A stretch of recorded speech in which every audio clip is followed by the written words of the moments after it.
Maths में geometry बेहद खूबसूरत है। हमारे आसपास भी अगर आप देखेंगे खूब सारी ज्योमेट्री देखने को मिलती है। और मैथमेटिक्स में triangles, circles, lines, hexagon, pentagon, square, rectangle, कितने सारे मस्त मस्त ज्योमेट्रिकल फिगर्स देखने को मिलते हैं। आपके सामने आज मैंने यहाँ पे देखिए एक खूबसूरत सा डायग्राम बनाया है जिसमें 3 सर्कल हैं।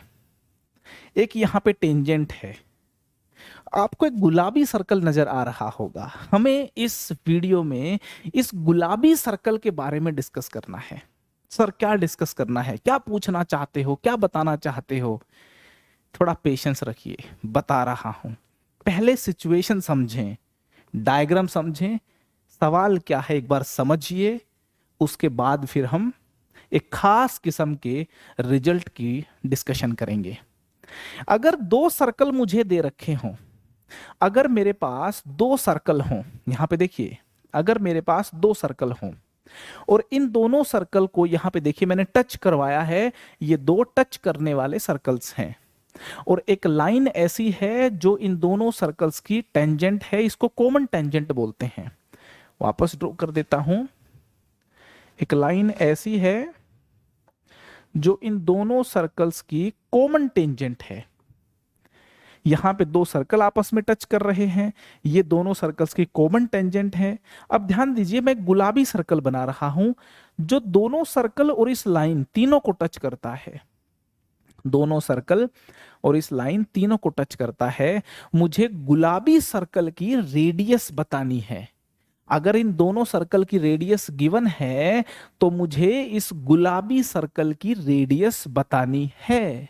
जी हां, सवाल ये है कि अगर मेरे पास 2 बड़े सर्कल यहां पे जो आपको नजर आ रहे हैं, यहां पे इस सर्कल की रेडियस R1 है और इस सर्कल की रेडियस R2 है, तो मुझे इस गुलाबी सर्कल की रेडियस R की वैल्यू बतानी है। मुझे R की वैल्यू बतानी है in terms of R1 and R2। मुझे R की वैल्यू बतानी है in terms of R1 and R2। I hope आपको प्रॉब्लम एकदम क्लियर हो गया होगा। पहले आप खुद इसको ट्राई करें, निकालने का प्रयास करें। वीडियो को पॉज कीजिए, R की वैल्यू निकालिए R1 एंड R2 के टर्म्स में। ये सिचुएशन, ये सवाल बहुत सारे कॉम्पिटिटिव एग्जामिनेशन में देखने को मिलता है। जेई जैसे एग्जाम में भी ये देखने को मिला है। आगे भी इसकी रिपीट होने की संभावनाएं हैं। ये एक बेहद खास किस्म की सिचुएशन है। हमें यहाँ पे ये जो गुलाबी सर्कल गुलाबी सर्कल की रेडियस R जो है, इसकी वैल्यू निकालनी है R1 एंड R2 के टर्म्स में। आपको बता दूं, जब हम निकालेंगे तो मेरे पास आएगा 1/√R equal to 1/√R1 plus 1/√R2। मतलब जो R की वैल्यू है वो इस रिलेशन से फाइंड आउट की जा सकती है। हमें ये रिलेशन याद रखना है, very important relation. 1/√R equal to 1/√R1 plus 1/√R2। इस रिलेशन का इस्तेमाल करके हम गुलाबी सर्कल की रेडियस R, कैपिटल R निकाल सकते हैं। ये रिलेशन आपको याद रखनी है। इस रिलेशन का इस्तेमाल करके हम इस गुलाबी सर्कल की रेडियस R निकाल सकते हैं। जैसे कि अगर कोई हमें बोलता है कि यहाँ पे R1 की वैल्यू 9 है, R2 की वैल्यू 4 है, अब बताओ गुलाबी सर्कल की जो रेडियस है वो कितनी होगी? तो हम यहाँ पे फॉर्मूला लगा देंगे कि जो गुलाबी सर्कल की रेडियस कैपिटल R अगर मान ली जाए, अगर मान लो गुलाबी सर्कल की रेडियस कैपिटल R मान ली जाए, तो हम बोलेंगे 1/√R is equal to 1/√9 plus 1/√4। तो 1/√R हो जाएगा 1/3 प्लस 1/2, ये 5/6 हो गया।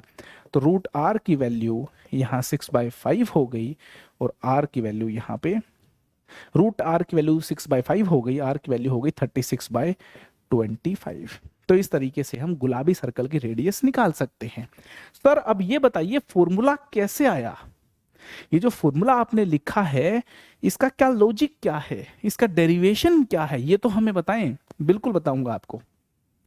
अगर मैं इस पॉइंट ऑफ कांटेक्ट को P कहूं, इस पॉइंट ऑफ कांटेक्ट को Q कहूं, इस पॉइंट ऑफ कांटेक्ट को अगर मैं 1 मिनट के लिए M कह दूं, तो एक बात तो आप बोल सकते हो कि जो PQ है, जो PQ है, PQ की जो वैल्यू है वो PM प्लस MQ लिखी जा सकती है, वो PM प्लस MQ लिखी जा सकती है। ठीक है सर, लिख दी। आपको ये पता होगा कि ये एक डायरेक्ट कॉमन टेंजेंट है और डायरेक्ट कॉमन टेंजेंट की लेंथ का फॉर्मूला आपको सिखाया जाता है। सर क्या होता है फॉर्मूला? यहाँ पे जो PQ की लेंथ है, PQ की जो लेंथ है उसका फॉर्मूला आपको लिख देता हूं। PQ की जो लेंथ है, PQ की लेंथ का फॉर्मूला होता है इन दोनों सेंटर के बीच का डिस्टेंस, वो है मेरा R1 प्लस R2। ये R1 हो गई, ये R2 हो गई, तो फॉर्मूला कहता है R1 प्लस R2 का whole square minus R1 minus R2 का whole square, R1 minus R2 का होल स्क्वायर। तो इसको जब सिंप्लीफाई करते हैं तो PQ आ जाएगा मेरा 4R1R2। मेरे दोस्त यहां पे ये जो लेंथ है, ये लेंथ मेरी आ जाएगी 4R1R2 का रूट। इसी प्रकार से आप ये वाला सर्कल देखोगे और ये वाला सर्कल देखोगे तो इनकी कॉमन टेंजेंट की जो लेंथ होगी वो सिर्फ इतनी सी होगी, PM। उसी तरीके से इस वाले और इस वाले सर्कल की कॉमन टेंजेंट की लेंथ होगी MQ। तो आप PM और MQ निकाल सकते हैं। तो यहां पे जब मैं PM निकालूंगा और MQ निकालूंगा तो PM की जो लेंथ होगी वो सिमिलर तरीके से √4 R1 इंटू R हो जाएगी। क्या हो जाएगी? R1 into R। ठीक है, R1 इंटू R। और MQ ये वाली जो लेंथ होगी वो इस और इस सर्कल की कॉमन टेंजेंट की लेंथ है, वो हो जाएगी √4 R2 into R, √4 R2 into R। तो मुझे तीनों लेंथ मिल गई। PQ is equal to PM plus MQ। PQ मेरे को मिल गई, PM मेरे को मिल गई और MQ भी मेरे को मिल गई है। क्लियर है? मैं फिर से एक बार लिख देता हूं कि PQ जो मेरे पास है वो है PM प्लस MQ। PQ की लेंथ मेरे को मिल गई √4 R1 R2। PM की लेंथ मिल गई मेरे को √4 R1 R। MQ मिल गई मेरे को √4 R2 R।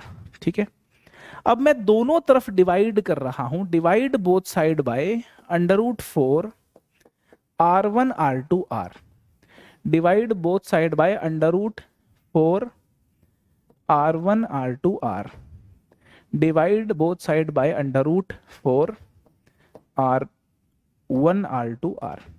तो यहां पे देखेंगे आप, ये कैंसिल हो जाएगा तो 1/√R will be equal to 1/√R2 plus 1/√R1। ये मेरे को एक रिजल्ट मिल गया है।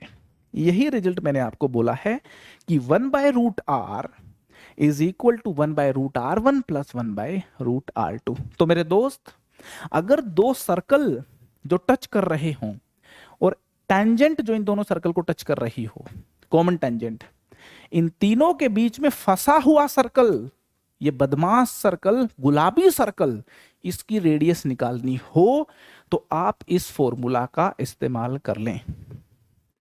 जो लोग जेईई एडवांस की प्रिपरेशन कर रहे हैं उनके लिए खास ध्यान देने वाली बात है कि ये सवाल कोऑर्डिनेट ज्योमेट्री में लैंग्वेज कुछ डिफरेंट करके सेम सिचुएशन डाली जा सकती है, या किसी ओलंपियाड के पेपर में या किसी और खास कॉम्पिटिटिव एग्जाम में ज्योमेट्री का एक बेहतरीन प्रॉब्लम, एक खास किस्म का प्रॉब्लम बनता है, स्टूडेंट से सॉल्व नहीं होता है अगर उनको इस रिजल्ट के बारे में ना पता हो तो आप 1/√R equal to 1/√R1 plus 1/√R2 को ध्यान रखें और ये किस सिचुएशन में लगाना है।